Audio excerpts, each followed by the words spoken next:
problem today will be homelessness, and our group members consist of myself, Peyton Corsi, and Olivia Bell. In 2018, 553,000 people were deemed homeless in the United States, and roughly 150 million people around the globe were also deemed homeless according to the National Alliance to End Homelessness.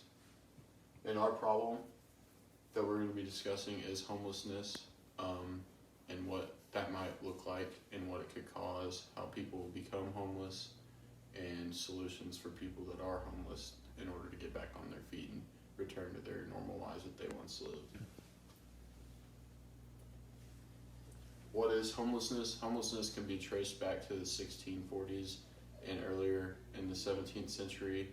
The University of Washington did a study of this and actually traced an exact date to April 5th, 1640, of people being documented firstly as homelessness in an article of writing, and later on it was backed up by the National Commerce to End Homelessness of Minneapolis, that they also found studies of the 17th century for people that were homeless.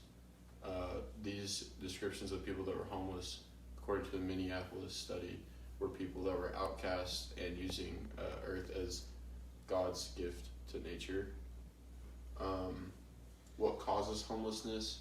There's a lot of things that can cause homelessness, from domestic and family violence, housing markets extending the prices, financial difficulties, whether that be jobs, finding jobs, maintaining a job, or inadequate dwellings, which is something like an addiction that can't keep you spending your money on the right things and keeping you safe, whether you're spending it on drugs and weapons and stuff like that. Now that we've talked about the history of homelessness, what does the future of homelessness look like?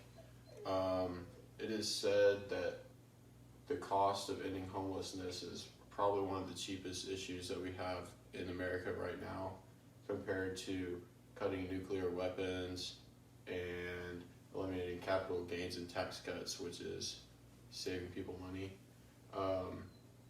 It is also underneath the taxpayer subsidies of the oil industry, which is a massive part in Texas, with places like Austin that struggle with homelessness every day.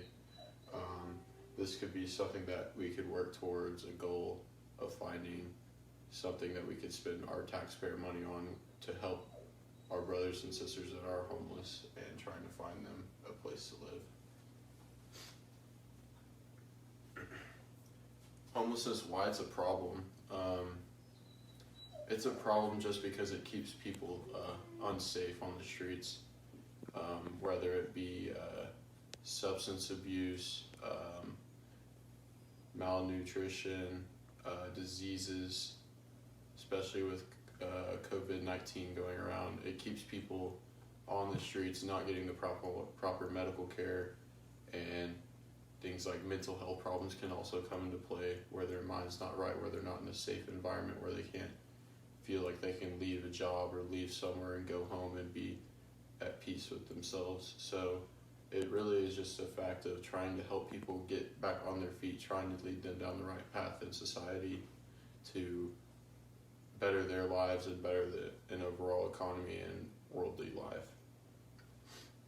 And now that I've talked about the history and the future of homelessness and what the problem is, I'll now be introducing Olivia Bell to talk about charities like the Salvation Army locally in Smith County.